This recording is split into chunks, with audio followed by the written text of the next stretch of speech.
उन धणीअ जे नाले सां जेको पेनार पुर कंदड़ ऐं लाया सजाया कंदड़ आहे, इंतिहाई ख़ुशी महसूसु करियां थो पंहिंजे सिंध वासियुनि में, ख़ासि तौर ते मौलवी अहमद मला जे हिन मुल्क में लाड़ में, ऐं उन में बि प्रॉपर नेक मर्द मीर गुलाम अहमद टालपुर साहिब जे शहर में सच करे पुछो त ॼण पंहिंजो पाण खे मां तमामु वॾो माण्हू सम्झां थो तव्हांजे साम्हूं बीहंदे ऐं पंहिंजी ख़िदमत पेश कंदे। ज़रा रुस्तमानी साहब जूं मोहबतूं आहिनि जंहिंजे करे असां हिते आया आहियूं।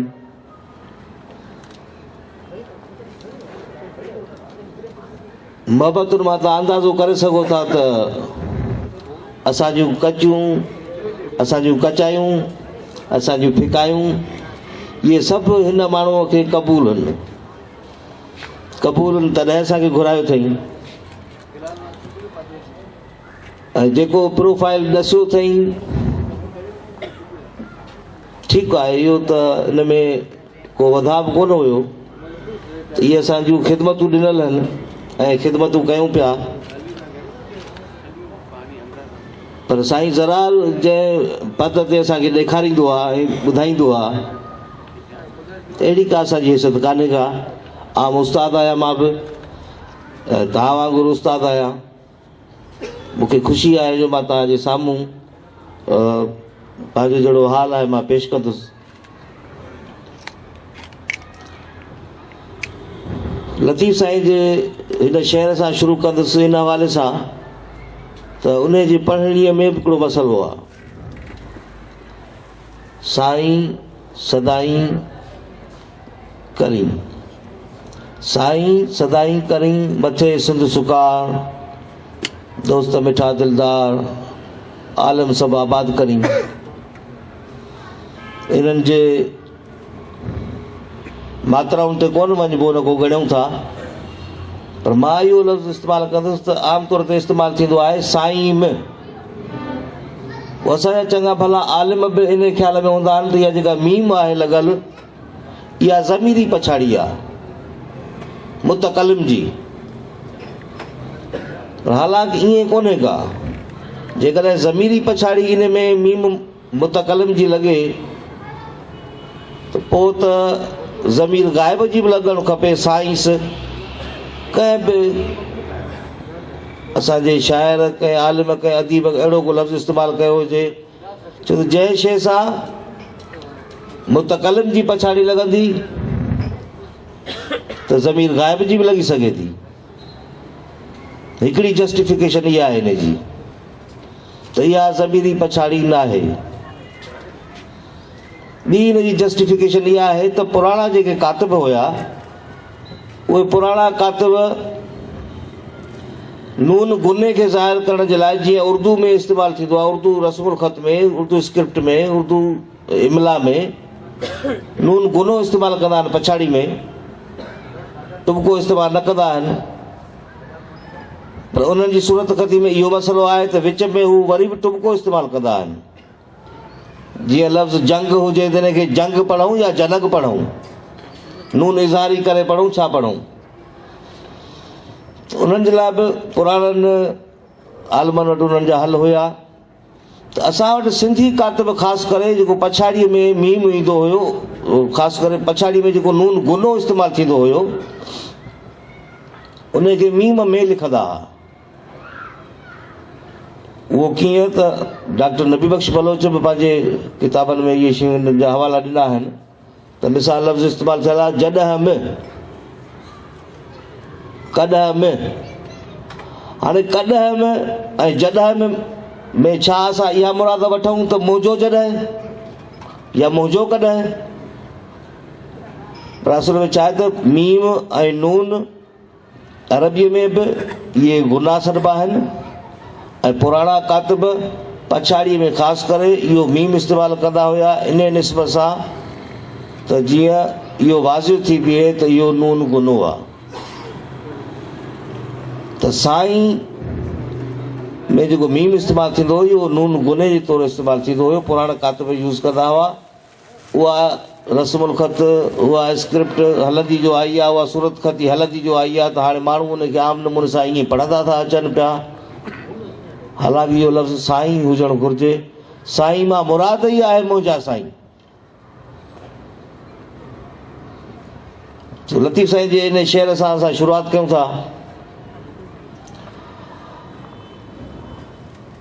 मुंहिंजो कमु ॿोलीअ जे हवाले सां ॿोली त हाणे तव्हां सभु ॿोली ॻाल्हाईंदड़ आहियो। जेको ॿोली ॻाल्हाईंदड़ आहे उहो ॿोली जो माहिर आहे। मुंहिंजो कमु प्रॉपर आहे ॿोलीअ जे इल्म ते। ॿोलीअ जा जेके इल्मी जुज़ा थियनि था उन्हनि ते बारीक पीने सां कमु थियलु आहे ऐं सभु उन हवाले सां कमु थियलु आहे जिन ते आलमनि कमु कयो न आहे। ईअं सिखणु चइजे त असां EC लेवल ताईं हेठि लही आया आहियूं, प्राइमरी लेवल ताईं हेठि लही आया आहियूं, कम खे वठी आया आहियूं। ऐं पोइ ॾिसण में अचनि था पिया त असांजे वॾनि वॾनि आलमनि जे कमनि में बि काफ़ी गैप्स आहिनि। हाणे इहा छा हूंदी आहे? इहा हिकिड़ी स्टडी हूंदी आहे। स्टडी जो हिकिड़ो तरीक़ेकार मेथड आहे। उन मेथड तां जेके शयूं पढ़जनि थियूं त पोइ काफ़ी गैप्स साम्हूं अचनि था।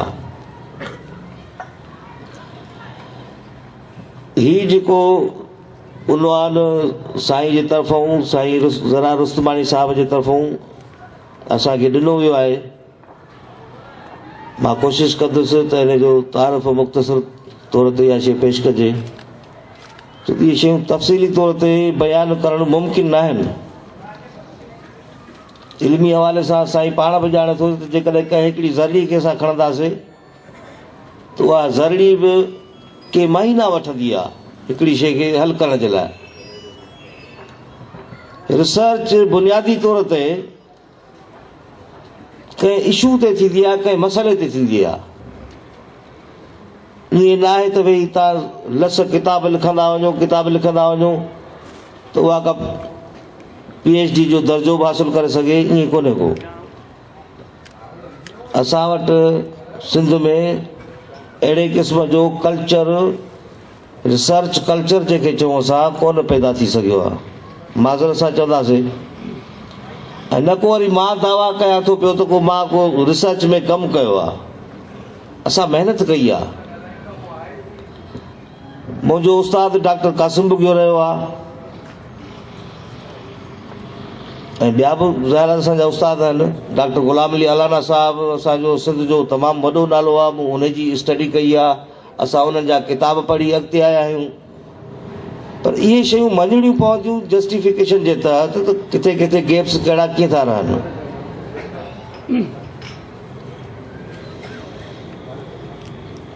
सो ही जस्ट तव्हांजे साम्हूं सिर्फ़ु इन शइ जो तारुफ़ पेश थींदो त आवाज़ छा आहे, अखर छा आहे, बुनियादी ॻाल्हियूं आहिनि।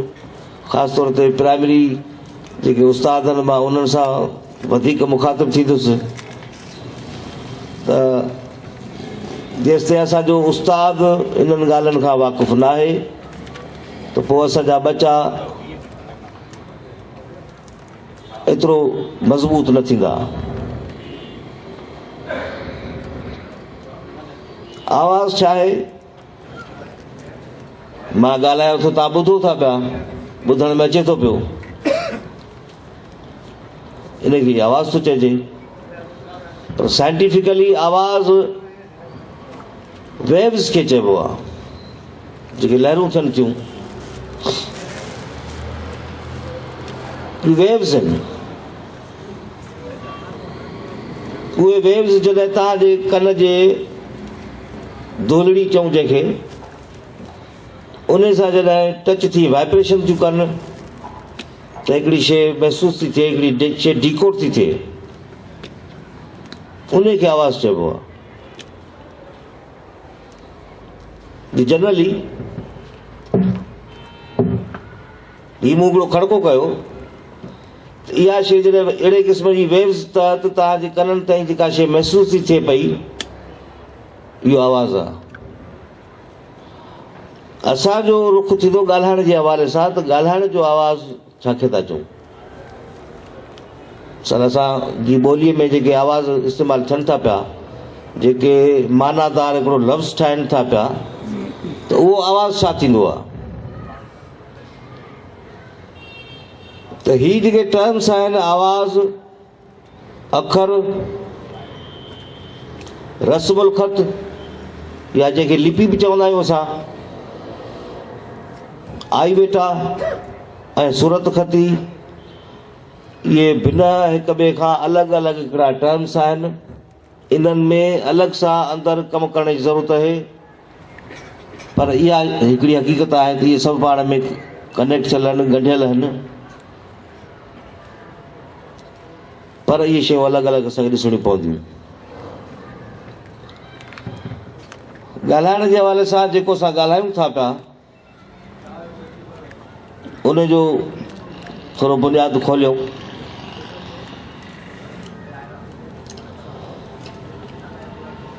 त माण्हूअ जी जेका जिस्मानी बनावट आहे, उन जिस्मानी बनावट जे पेट जा ॿ हिसा आहिनि। हिकिड़ो मथियो सीनो थो थिए, हिकिड़ो हेठियो पेट थो थिए। इन जे विच में हिकिड़ी झली थींदी आहे। बायोलॉजी जा दोस्त इहा शइ सम्झंदा हूंदा त विच में हिकिड़ी झली थींदी आहे, या हुनखे पेट छह कोठींदा आहिनि, जंहिंखे असां इंग्लिश में डायफ्राम चइजे थो, पेट जी झली।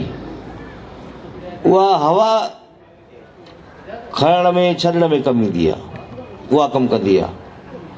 मथे थींदी आहे, हेठि थींदी आहे, मथे थींदी आहे। हवा खणंदासीं, छॾींदासीं, जेको साहु खणंदा आहियूं, उहो झलीअ जो रोल आहे हिकिड़ो। उहा पेट जे झलीअ जे ज़रिए जॾहिं असां हवा कढी ऐं वात में आणे ऐं छॾींदा आहियूं ॿाहिरि, त उन सां हिकिड़ो आवाज़ थो पैदा थिए, ऐं जेको वरी वाइब्रेट करे ॿिए ताईं पहुचंदो आहे। बुनियादी तौर ते जेके ॻाल्हाइण जा उज़वा आहिनि, जेके ॻाल्हाइण जा उज़वा मञिया विया आहिनि, चप, ज़ुबान, ॾंद, महारूं, तारूं, सख़्तु तारूं, नरम तारूं, हिसा आहिनि हुन जा। काकड़ो थी वियो, तव्हांजा लैरिंग्स थी विया, जेके वोकल कार्ड्स, इहे ॻाल्हाइण जा उज़वा आहिनि। उहा हवा जॾहिं असां साह जे ज़रिए ॿाहिरि छॾींदा आहियूं, त उन सां आवाज़ थो ठहे। उहो गुज़ारींदा आहियूं असां लैरिंग्स मां। लैरिंग्स मां हवा गुज़ारे ऐं वात में कंहिं बि जॻह ते उनखे बंदि करे जॾहिं छॾींदासीं, त हिकिड़ो आवाज़ ठहंदो। ऐं जॾहिं उनखे गले मां असां डायरेक्ट कढंदासीं, त उहो बि आवाज़ ठहंदो।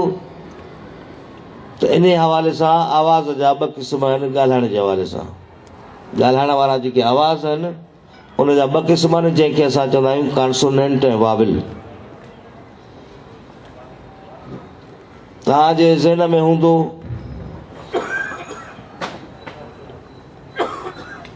ख़ासि तौर ते इंग्लिश जे हवाले सां रटो थियल हूंदो आहे, पुछंदा आहियूं त बाबा इंग्लिश में वाविल्स कहिड़ा आहिनि, त तकड़ में ॿुधाए वठंदा AEIOU, AEIOU। बरज़बान यादि हूंदा आहिनि वाविल्स,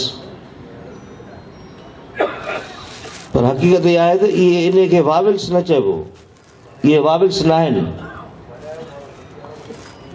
इहे वाविल लेटर आहिनि। इहे सिर्फ़ु ऐं सिर्फ़ु अखर आहिनि। मां उहा ई ॻाल्हि कई त आवाज़ खे ऐं अखर खे अलॻि अलॻि हिसे में ॾिसणो पवंदो। जॾहिं AEIOU चऊं था पिया, त इहे वाविल्स न आहिनि, इहे वाविल लेटर आहिनि, जेके असां रिप्रेज़ेंट कराईंदा आहियूं कंहिं आवाज़ खे। त पोइ वाविल छा आहे? वाविल जो ताल्लुक़ सिर्फ़ु ऐं सिर्फ़ु आवाज़ सां आहे। कॉन्सोनेंट जो ताल्लुक़ सिर्फ़ु ऐं सिर्फ़ु आवाज़ सां आहे। जॾहिं तव्हां जे साम्हूं लफ़्ज़ अची थो वञे वाविल ऐं कॉन्सोनेंट, त इन मां मुराद इहा आहे आवाज़, अखर न। अखर सिर्फ़ु हुनजी नुमाइंदगी कंदो, अखर हुनजी नुमाइंदगी कंदो, पर आवाज़ असां हिननि खे चवंदा आहियूं। त आवाज़ जा ॿ क़िस्म आहिनि, हिकिड़ा कॉन्सोनेंट, ॿिया वाविल। पोइ कीअं था अदा थियनि, मुख़्तसिर वरी मां हिनखे रिपीट थो कयां त हिकिड़ी हवा पेट झलीअ जे ज़रिए मां जेका कढी ऐं वात में किथे रोके ऐं छॾींदुसि,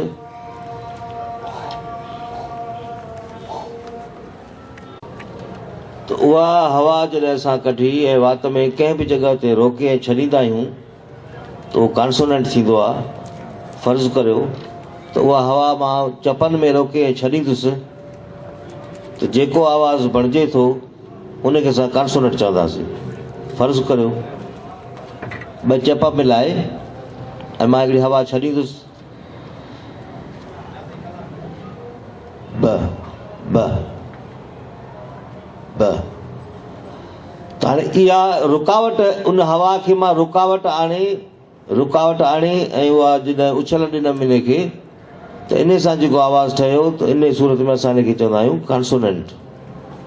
सिंधीअ में व्यंजन इस्तेमालु थींदो आहे, घणा हिनखे हर्फ़ सही बि इस्तेमालु कंदा आहिनि, पर हरफ़ जो तालुक़ु वरी बि अखर सां आहे।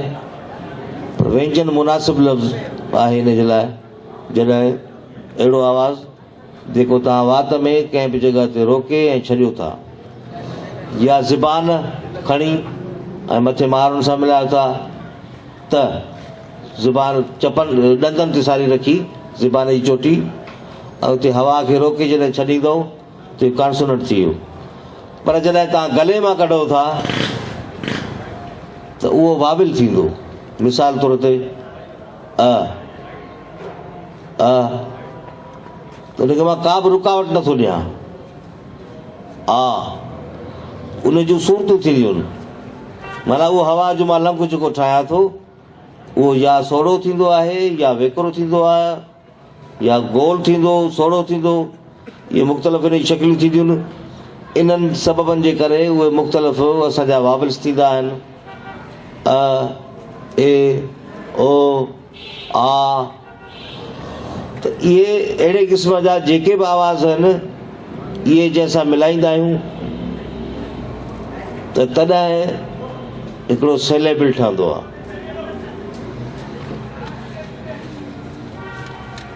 मिसाल तौर ते लफ़्ज़ आहे भित, भे ते। हाणे ज़ाहिरी तौर ते ॿ आवाज़ आहिनि, तव्हां बि इएं पढ़ियो हूंदो या पढ़ायो हूंदो, भे ते, या खे। सही ज़रा घणा आवाज़ तसवर कया वेंदा आहिनि।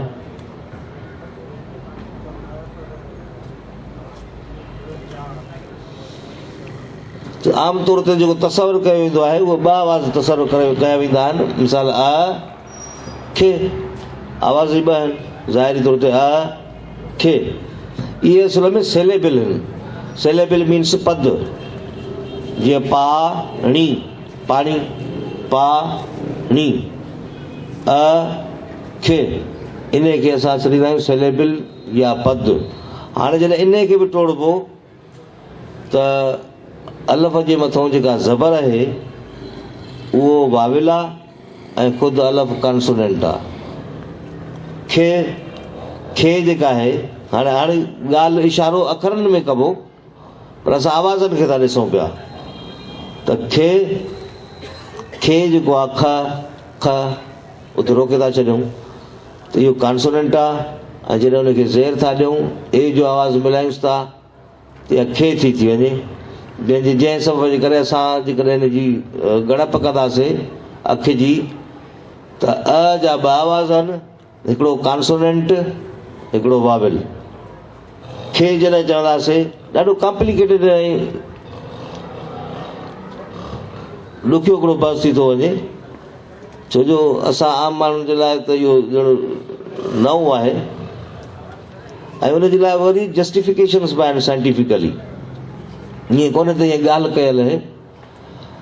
हाणे खे जॾहिं चऊं था त खे ख जेको हिकिड़ो आवाज़ु आहे कॉन्सोनेंट जो ऐं उनजे हेठो जेका ज़ेर अचे थी पई उहो सम्झो त हिकिड़ो वाविल आहे।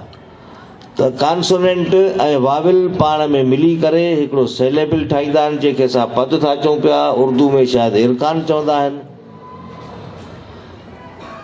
त कॉन्सोनेंट ऐं वाविल मिली पाण में सेलेबल ठाहींदा ऐं सेलेबल मिली वरी लफ़्ज़ ठाहींदा आहिनि। मां हिकिड़ो वरी ॿियो मिसाल ॾियां थो पियो त असां कक पटी पढ़ी आहे वाविल्स सिंधी जा, ख़ासि करे मां ॻाल्हायां थो वरी सिंधी ते। त सिंधी में तव्हां वाविल्स पढ़िया हूंदा, सिंधी में कक पटी जंहिंखे चवंदा आहियूं उहा कक पटी आहे 10 जी, 10 कक पटी लिखियल आहे। अलफ़ लिखियल आहे, ज़बर लिखियल अथसि, अलफ़ लिखियल आहे, पेश लिखियल अथसि, अलफ़ लिखियल आहे, मद लिखियल अथसि, अलफ़ मद आहे, अलफ़ ज़बर अलफ़ ज़र ए, अलफ़ पेश हो। कक पटी प्राइमर में ख़ासि करे जेको असां बुनियादी तौर ते ॿार खे पढ़ाईंदा आहियूं, त तव्हांजे ज़हन में इहो यकीनन इहो सुवालु पैदा थींदो हूंदो त इहो जेको आहे अलफ़ बि अथसि, ज़बर बि अथसि, त इहो हिकिड़ो ई आवाज़ु हुजणु घुरिजे। पर इहो हिते जेको अलफ़ हूंदो आहे उहो फर्ज़ी ॾिनल हूंदो आहे, सपोज़ कयल हूंदो आहे। माना इहो अलफ़ अहिड़े क़िस्म जो आहे जीअं असां ज़बर ॾेखारणी हुजे त कीअं ॾेखारियूं, ख़ाली असां लीक त न ॾिसी छॾींदासीं, ज़ाहिर आहे उनजे हेठूं को न को असांखे सैम्पल रखिणो पवंदो। त इहो जेको अलफ़ जेको कक पटी में ॾिनल आहे उहो सिर्फ़ु ऐं सिर्फ़ु सपोज़ कयल हूंदो आहे। बाक़ी इहो जॾहिं कंहिं ॿिए सां मिलंदो त सेलेबल ठाहींदो, पर ख़ुदि अलफ़ सां ई मिलंदो तॾहिं बि सेलेबल ठाहींदो। त ईअं अ ऐं खे में ॿ आवाज़ आहिनि, हिकिड़ो कॉन्सोनेंट हिकिड़ो वाविल, ऐं खे हिकिड़ो कॉन्सोनेंट हिकिड़ो वाविल। अचूं था पिया वरी वापसि उन शइ खे वरी ॾिसण जे लाइ, उहो हिन हवाले सां त जॾहिं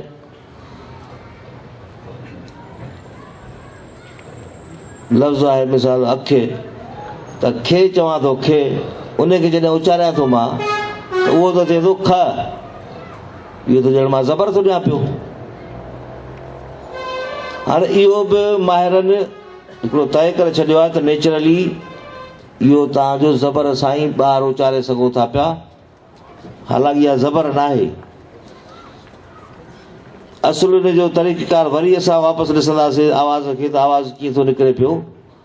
त जॾहिं असां पेट छह जो आवाज़ सां रोके ऐं छॾियूं था हवा खे, ऐं उन सां आवाज़ु ठहे थो पियो जंहिंखे असां कॉन्सोनेंट चऊं था पिया, उहो त अहिड़े क़िस्म जो थो बीहे जेको तव्हांजे कननि ताईं पहुचे बि कोन थो, वाइब्रेट बि कोन थो करे। मिसाल तौर ते इहो सिर्फ़ु इन करे थो सम्झाए पियो त कॉन्सोनेंट ऐं वाविल कीअं था अलॻि थियनि।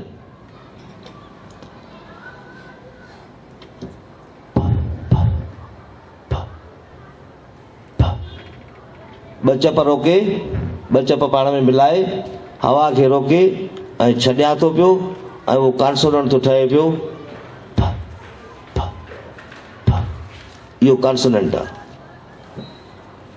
हाणे उन सां छा आहे त जेको तव्हांजो लिरिक्स मूं जेको डायरेक्ट असां हवा वाविल वारो कढूं था पिया, जेसि ताईं तव्हां उहो न मिलाईंदव त उहो तव्हांजो कंहिं ॿार ताईं कंहिं ॿिए माण्हूअ ताईं उहो आवाज़ु वाइब्रेट न कंदो।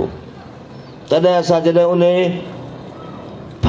उन में जॾहिं असां वाविल मिलाईंदासीं त हाणे थी वेंदो ब, हाणे थी वियो ब, हाणे त ॿुधण में थो अचे पियो, बाक़ाइदगी सां ॿुधण में ईंदो, पर इहो ॿुधण में नथो अचे। हाणे इहो आहे कॉन्सोनेंट, इहो हुन सां मिलायूं था पिया त इहो वाविल मिलायूं था पिया, तॾहिं इहो सेलेबल थो थिए पियो। तॾहिं असां चवंदा आहियूं त नेचुरली जॾहिं तव्हां ॿार खे पढ़ायो था पिया त उनखे ब चवण में को हर्ज कोन्हे को, पर इहो बि सपोज़ कयल आहे। तॾहिं असां उहो उन में वाविल मिलाए ऐं फ़िलहालु ॿार ताईं पहुचायूं था पिया पर जेकॾहिं उसूली तौर ते ॾिसंदासीं त ॿ आवाज़ आहिनि, हिकिड़ो न आहे, आहिनि ॿ। पर शुरूआत में ॿारनि खे तव्हां नेचुरली साउंड सां ज़बर सां पढ़ाईंदव, ॿुधाईंदव, इहा इन जी सम्झो त फिनामिना आहे साउंड जी। आहे थोरो कॉम्प्लिकेटेड, कोशिशि कजो त हिनखे सम्झण जी। ऐं मां सिर्फ़ु तव्हांखे इहो रस्तो ॾेई थो वञा पियो, तव्हां उन ते कमु कंदव। त इहे आवाज़ ईअं सम्झो त ॿिनि क़िस्मनि जा थियनि था, हिकिड़ो कॉन्सोनेंट, हिकिड़ो वाविल। वरी जॾहिं ॿोलीअ में ॾिसूं था पिया त इहो अंदरि फोनेटिक्स जे हवाले सां तमामु वॾो इल्मु आहे। जीअं जीअं अंदरि वञिबो, जीअं जीअं अंदरि वञिजे थो, जीअं जीअं अंदरि वञिजे थो, त हिकिड़ो ईअं सम्झो त ॼण ॿाहिरि खुलंदो थो वञे।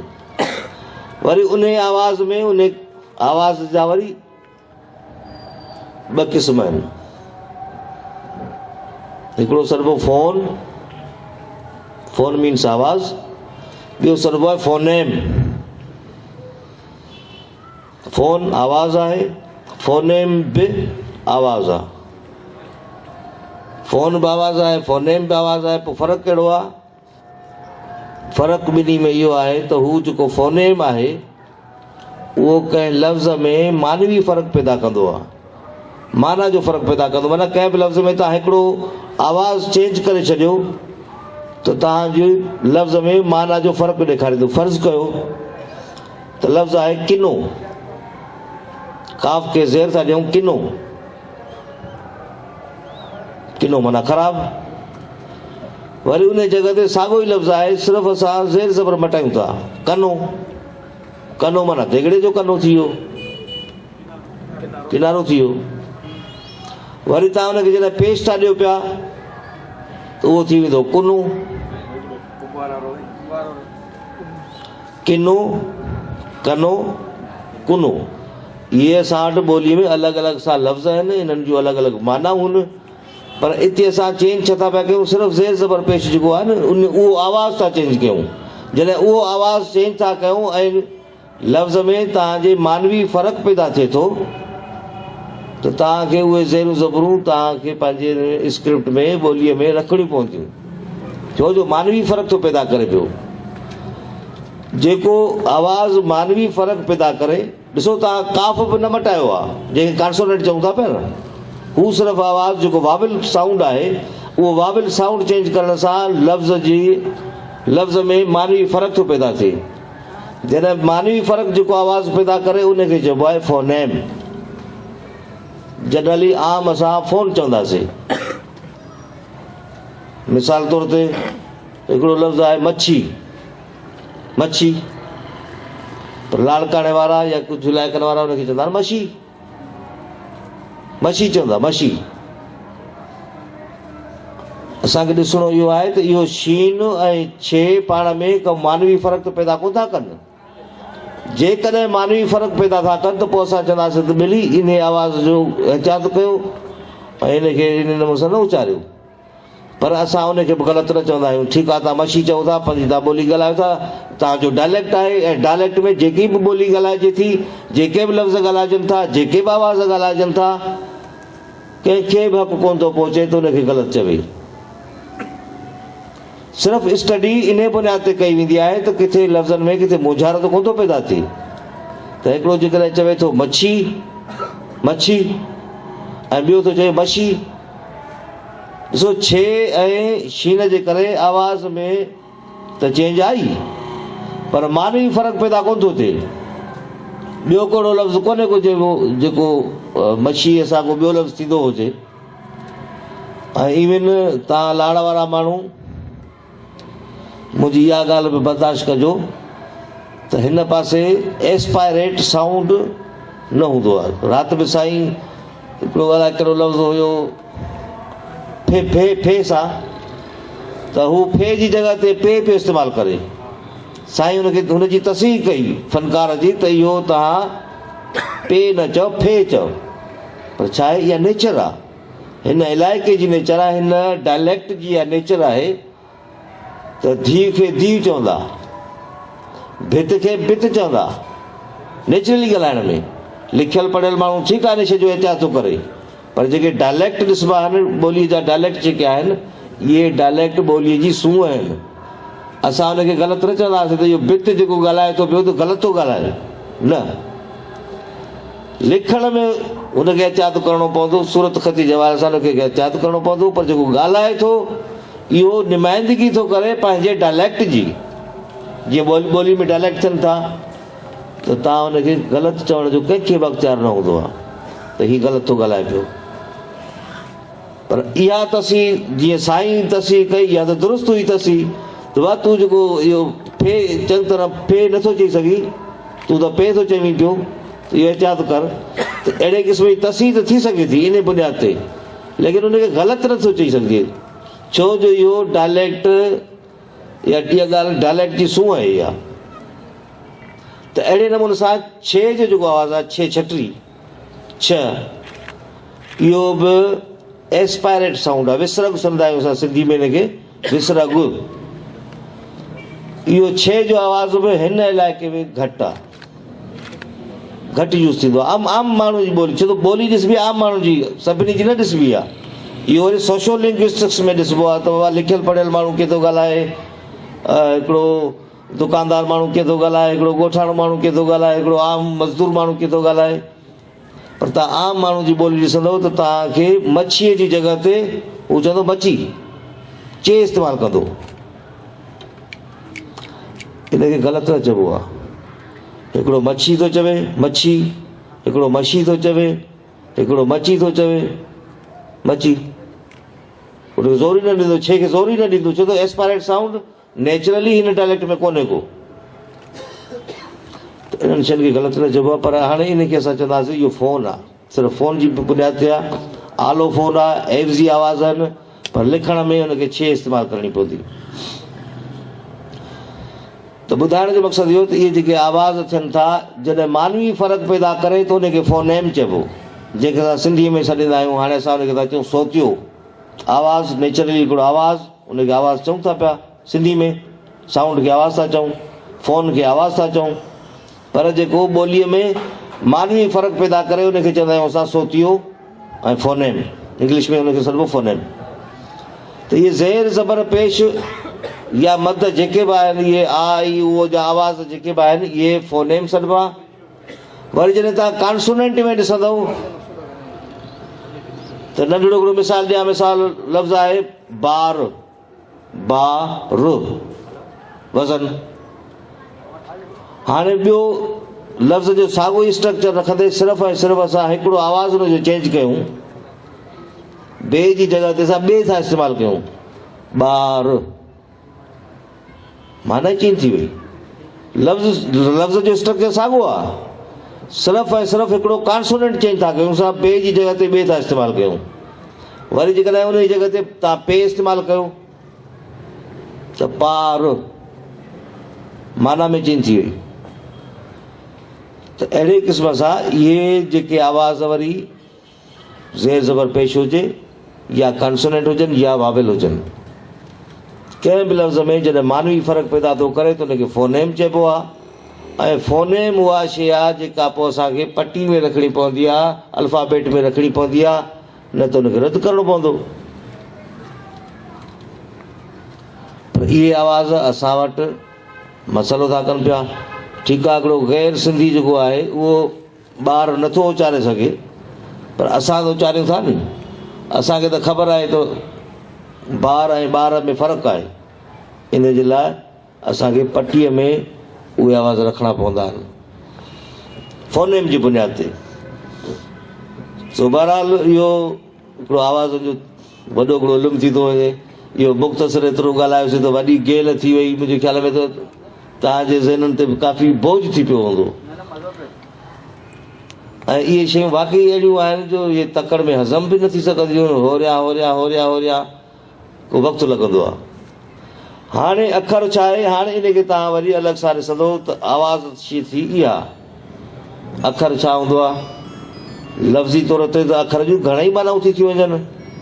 बुनियादी जी करे ॾिसूं त अ माना न, संस्कृत में लफ़्ज़ इस्तेमालु थींदो आहे अक्षर, अक्षर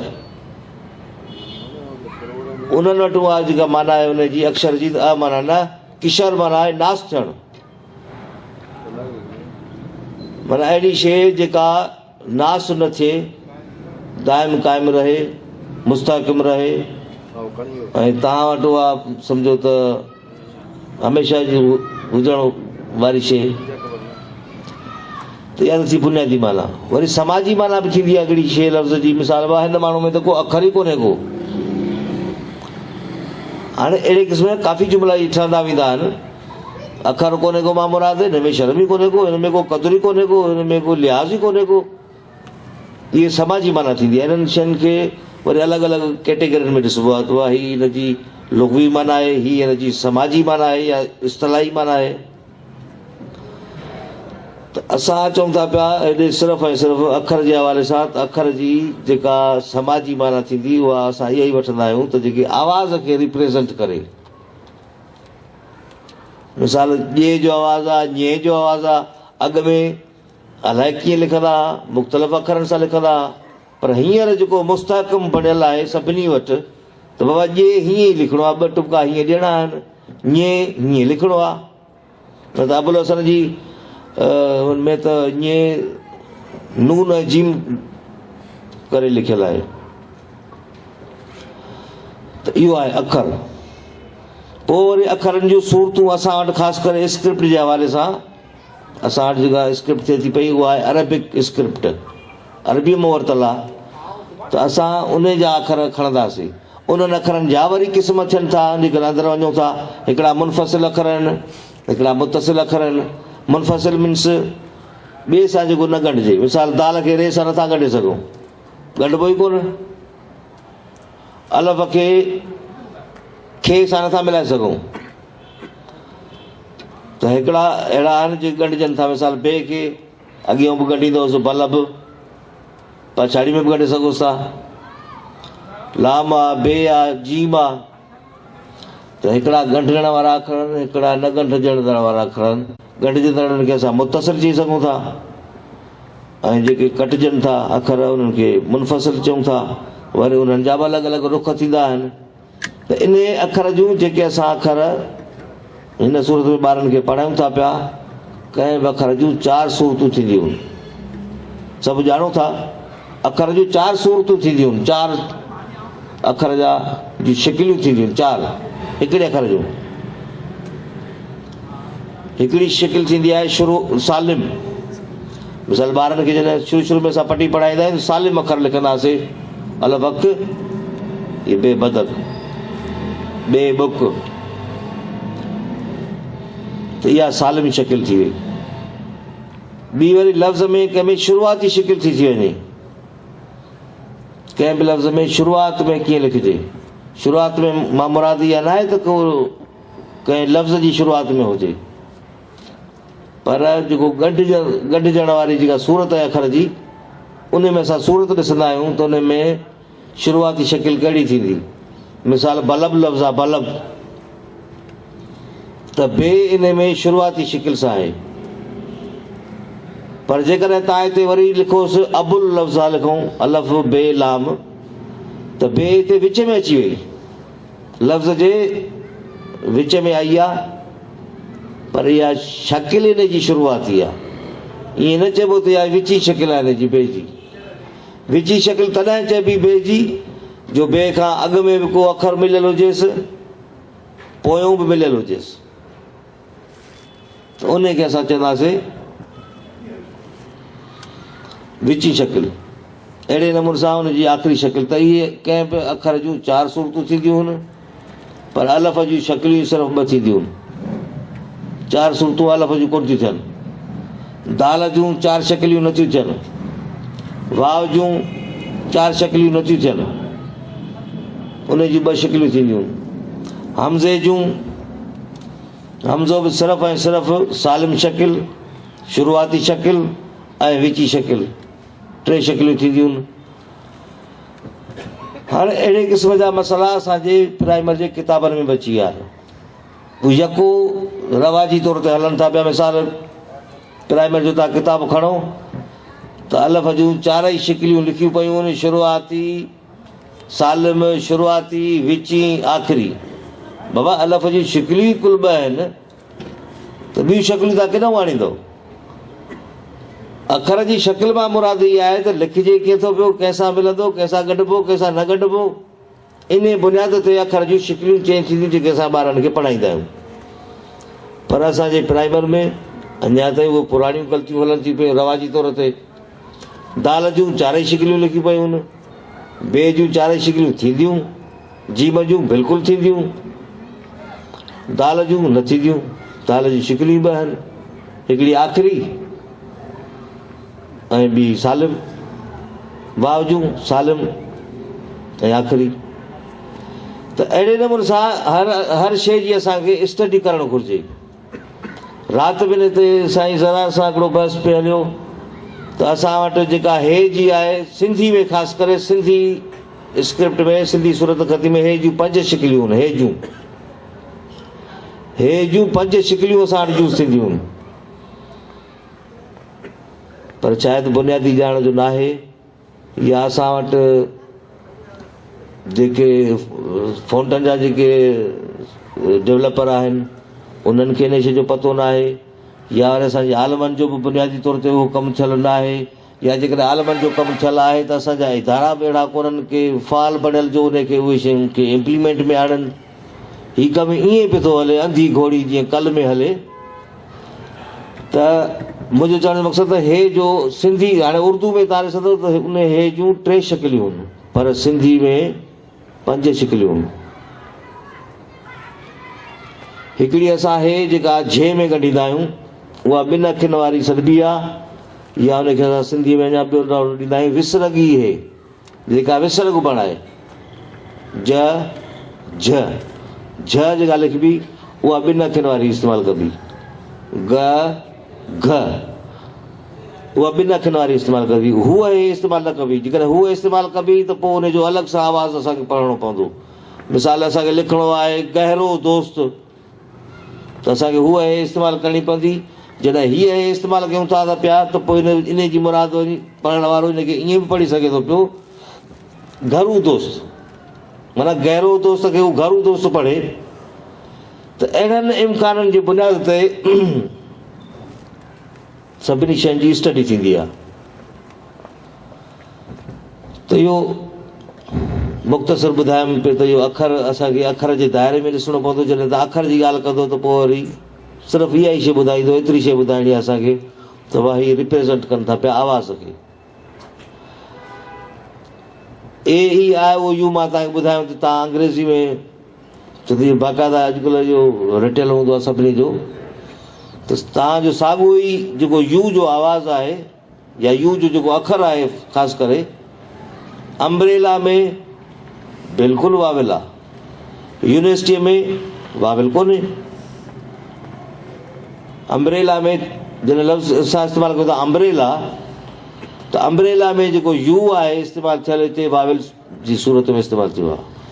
पर जॾहिं तव्हां यूनियन में, यूथ में, अहिड़नि लफ़्ज़नि में ॾिसोसि, या हुन में पंहिंजो यूनिवर्सिटी में ॾिसो त यूनिवर्सिटी में यू वाविल न आहे, उते त कॉन्सोनेंट आहे। त ज़ाहिर आहे तव्हां उनखे आवाज़ जे बुनियाद ते ॾिसंदो, अखर जे बुनियाद ते न आहे ॾिसणो। अखर जे बुनियाद ते ॾिसंदो त पोइ त यूनिवर्सिटी में बि चवंदो त यू जेको आहे सो वाविल आहे, पर हिते वाविल न आहे। माना त इनखे आवाज़ जे बुनियाद ते ॾिसणो पवंदो। त मुख़्तसर इहा ई ॻाल्हि, हिकिड़ो आवाज़ थिए थो, उन जा रिप्रेज़ेंट अखर थियनि था, किन किन आवाज़नि जा अखर न बि थी था वञनि। मिसाल तौर ते तव्हां हिते इस्तेमालु कंदो पुट, असां था चऊं पुट, विचोले वारा या मथे उतर वारा पुट इस्तेमालु कंदा आहिनि। तव्हां चवंदो खंडु, असां था चऊं खंड। वरी उनजे लाइ असां वटि जस्टिफिकेशन्स बि आहिनि, पर असांखे लिखणो न आहे जो रे बि लिखूं हुन सां गॾु, चऊं भली पुट था, पर असांखे लिखणो पवंदो पुट। त इहे अखरनि जा मसइला आहिनि। उन खां पोइ रस्मुल ख़त मां मुराद इहा आहे स्क्रिप्ट। दुनिया में हिन वक़्तु जेके घणियूं जेके स्क्रिप्ट यूज़ थियनि थियूं, हिकिड़ी स्क्रिप्ट आहे अरबी, ॿी देवनागरी। साईं सवेर मुंहिंजो उनवान तव्हांखे पढ़ी ॿुधायो, अरबी सिंधी सूरत खतीअ जे तर्जी सूरतुनि जो अभ्यास। अरबी सिंधी सूरत खती, भाई सूरत खती त असांजी सिंधी आहे, तव्हां हुनखे अरबी छो था चओ पियो? इन करे था चऊं त हीअ जेका स्क्रिप्ट आहे या हीअ जेके सूरत खतीअ जा जेके उसूल आहिनि उहे असां अपनाया आहिनि अरबी वारा। लिखंदव तव्हां उमरो बिनास, उमरो बिनास लिखंदव, पर पढ़णो असांखे अमर बिनास आहे, छो जो इहो वाव तफ़रीक़ सॾिबो आहे स्क्रिप्ट अरबी रस्मुल ख़त या अरबी इमला जे हवाले सां। त इहे स्क्रिप्ट हुनजी सूरत ख़तनि जा मसइला आहिनि। त इहा स्क्रिप्ट असां वरिती आहे अरबी वारी, पर जेके हिंदुस्तान में वेठा आहिनि, इंडिया में जेके दोस्त वेठा आहिनि, असांजा सिंधी भाउर वेठा आहिनि, उहा जेका सिंधी लिखंदा आहिनि उहे बि त सिंधी ॻाल्हाइनि था पिया न, उहे बि सिंधी लिखंदा आहिनि। सवाइ बॉम्बे जे, बाक़ी कानपुर जे पासे, दिल्ली जे पासे जेका सिंधी लिखंदा आहिनि उहे देवनागरी में लिखंदा आहिनि। हाणे उहा देवनागरी स्क्रिप्ट आहे, स्क्रिप्ट जो नालो आहे हिकिड़ो आवाज़ जो नालो आहे, या वरी रोमन स्क्रिप्ट आहे, जीअं अंग्रेज़ी जेके चऊं था असां रोमन स्क्रिप्ट। कॾहिं कॾहिं मोबाइल ते यूज़ कंदा आहियूं त मां अचां थो, MANACHANTHO। हाणे जुमिलो जो पढ़बो त मां अचां थो, इहो जुमिलो त सिंधी जो आहे, बस जुमिलो त सिंधी ॿोली जो आहे। लिखत छा में आहे? लिखत रोमन में आहे, जेके तव्हां अंग्रेज़ी चओ था पिया। इहा स्क्रिप्ट, इनखे स्क्रिप्ट सॾिबो, स्क्रिप्ट रोमन में लिखियलु आहे। अहिड़े नमूने सां असां जेका स्क्रिप्ट जेका यूज़ कयूं पिया था उहा आहे अरबी रस्मुल ख़त खे यूज़ था कयूं, ऐं अरबी रस्मुल ख़त में असां पंहिंजा अखर जेके एड कया आहिनि, इन करे असां हिनखे चवंदा आहियूं अरबी सिंधी रस्मुल ख़त। ऐं अहिड़े क़िस्म जा जेका देवनागरी स्क्रिप्ट आहे उन में बि काफ़ी अहिड़ा आवाज़ कोन्हनि के बुनियादी तौर ते। मिसाल तौर ते ज़े जो हुन वटि आवाज़ ई कोन्हे को, हू त पढ़ंदा ई कोन्हनि के। हाणे जो जदीद दौर थियो आहे, ज़ी जो अची वई आहे हुन वटि, त हाणे हुनजी मजबूरी थी पई आहे त हुननि को जीव खे कोले छॾियो आहे इज़ाफ़ी, न त हू बुनियादी तौर ते हुननि जी ॿोलीअ में, हुनजी आवाज़ में कोन्हे को। हुननि खे चवणो हूंदो वज़ीर आज़म, चवंदा वज़ीर आज़म। हुननि खे चवणो हूंदो चवंदा मज़ा, भई बहुत मज़ा आया, त हू चवंदा बहुत मज़ा आया। मज़ा खे मज़ा चवंदा, ग़लति न आहे। छा आहे त हुननि पंहिंजी स्क्रिप्ट में उहे आवाज़ पढ़िया ई कोन्हनि के, पंहिंजी ॿोली में ॻाल्हाई कोन्हनि के। हाणे इहे जॾहिं ग्लोबलाइज़ेशन थी वई आहे त हिननि जी मजबूरी थी पई आहे, त हुन में आवाज़ एड कया आहिनि। त अहिड़े नमूने सां उन में बि सिंधी आवाज़ जेके असां वटि इम्प्लोसिव जेके साउंड आहिनि, ॿे ॼे ऐं ॻे ऐं ॾे, इहे चार मख़सूस सिंधी आवाज़ आहिनि।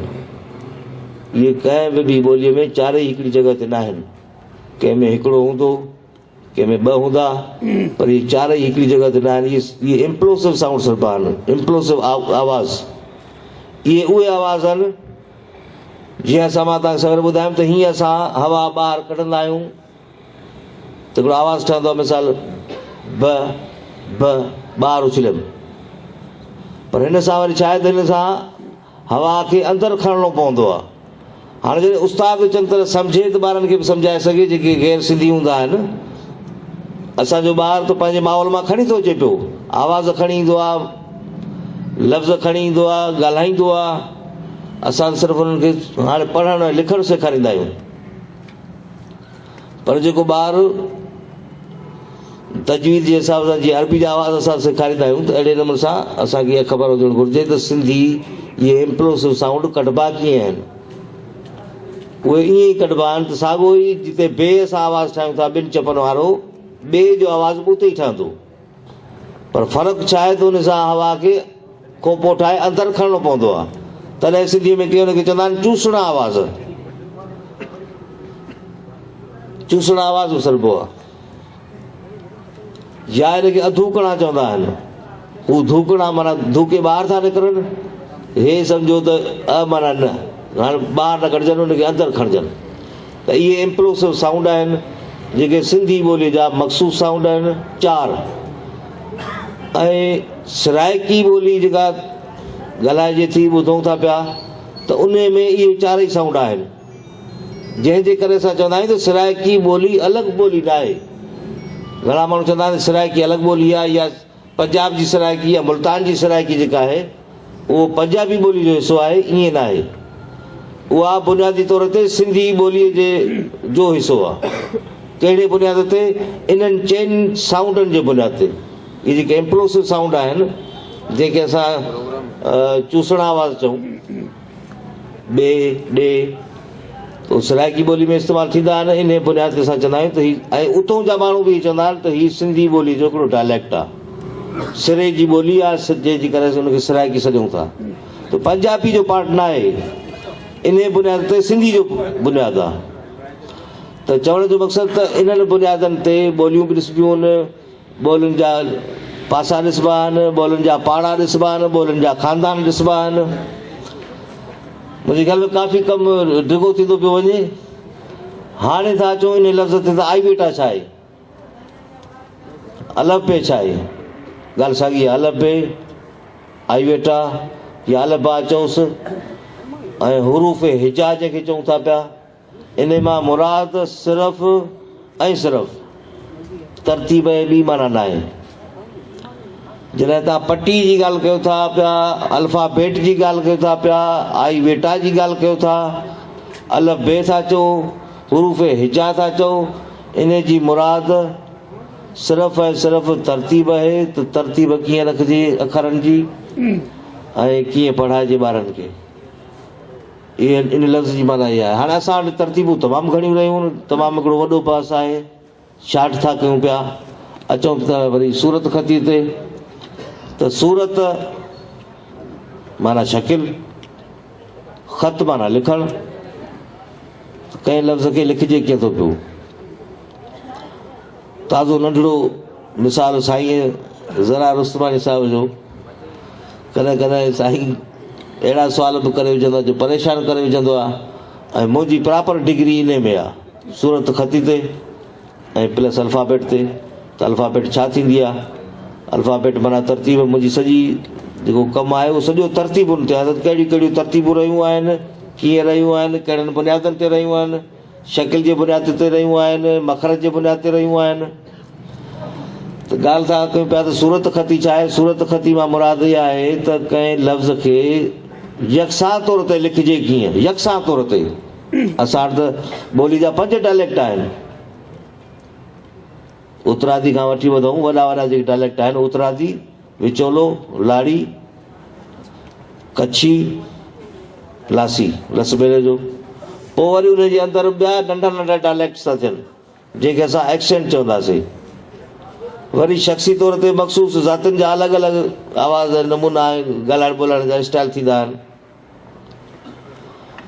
पर सूरत ख़ती उहा शइ आहे जेका यकसा तौर ते शकिल लिखबी आहे। मिसाल इहा ई साॻी ॻाल्हि त हू ॻाल्हाए थो पियो मच्छी, पर हुनखे लिखिणो पवंदो मच्छी, छो जो सभिनी खे इहा शइ तइ थियल आहे त स्पेलिंग जे हवाले सां मच्छी लिखिणो आहे, ॿियो न आहे लिखिणो।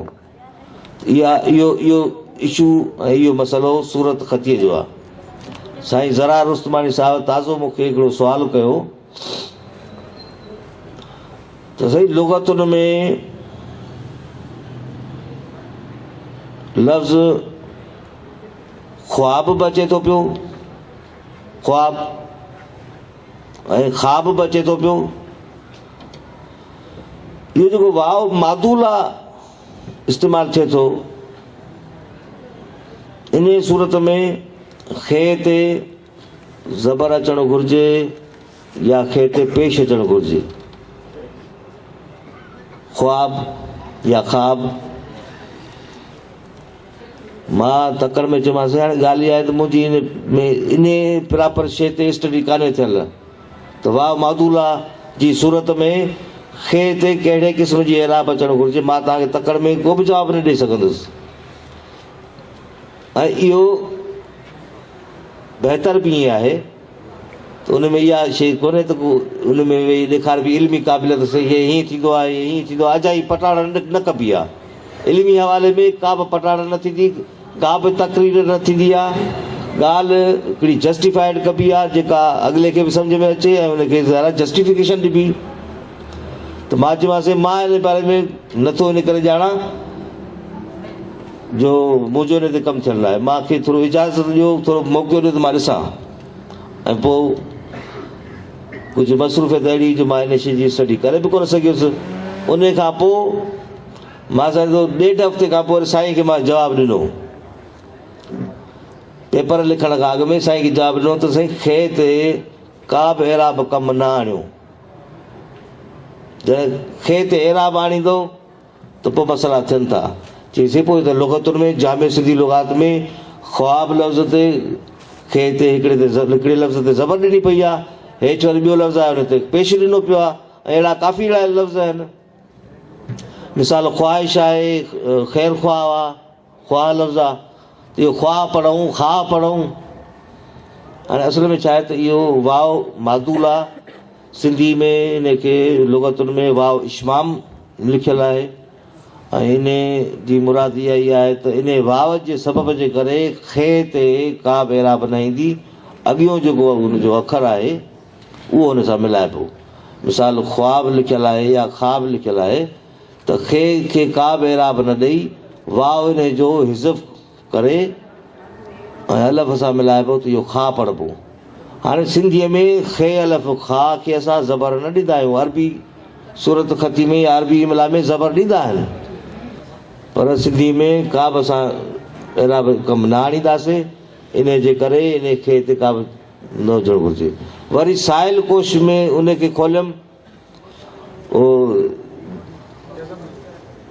त साहिल साहिब जेको इस्तेमालु कयो न जज़म यूज़ कयो आहे। जज़म मुराद बाबा न ज़ेर न ज़बर न पेश कुझु बि न, पर कुझु बि न बि जज़म ख़ुदि एराब आहे, उहा हिकिड़ी शइ कमु पाण कंदी आहे जज़म।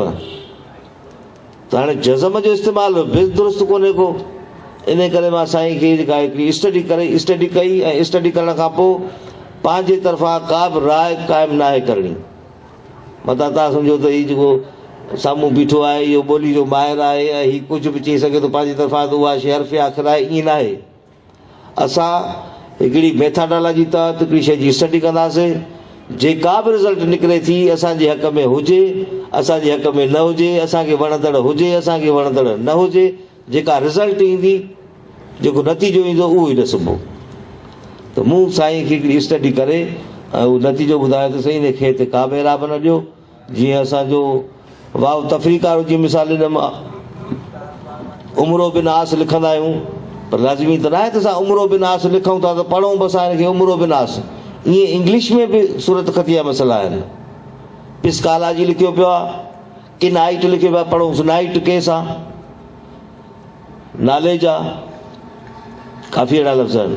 त हू छा कंदा आहिनि त जंहिं ॿोलीअ में हू खणी आया आहिनि, मिसाल वाच लफ़्ज़ आहे, ॿ टी ॾिनी पई आहे, टी साइलेंट बैलेंट वारो मसइलो कोन्हे को, हीअ चवंदा आहिनि टी साइलेंट। हीअ छा आहे त जंहिं सूरत ख़ती मां खणी ईंदा आहिनि, जंहिं अंदाज़ में हुननि वटि उहे आवाज़ हूंदा आहिनि, उन बुनियाद ते उहे ॿोलीअ वारा पंहिंजी सूरत ख़ती क़ाइमु कंदा आहिनि। पोइ अंग्रेज़ी वारा जेका उहा सूरत ख़ती खणी ईंदा आहिनि उन्हनि सां का बि छेड़खानी न कंदा आहिनि। सिंधी में बि ईअं आहे त असां लिखूं था पिया, असांखे ईअं कोन्हे त अमर बिन आस खे असां हिनखे ज़बर ॾेई वाव कढी छॾियूं, ईअं न आहे। असांखे वरी बि असां जॾहिं अरबी सूरत ख़ती में उहे लफ़्ज़ खणी था अचूं पिया त असांखे शकिल बि वाली ॾियणी पवंदी। त सूरत ख़ती मां मुराद इहा आहे त हिकिड़ो लफ़्ज़ मुख़्तलिफ़ शकिलनि सां लिखिजे थो पियो, काफ़ी अहिड़ा लफ़्ज़ आहिनि। त आया उन जी सूरत कीअं मुक़ररु कजे। घर में इहो तमामु घणा ड्रिगा पास थी था वञनि, टाइम काफ़ी थी वियो आहे। तव्हांजे दोस्तनि जी वॾी महिरबानी जो तव्हां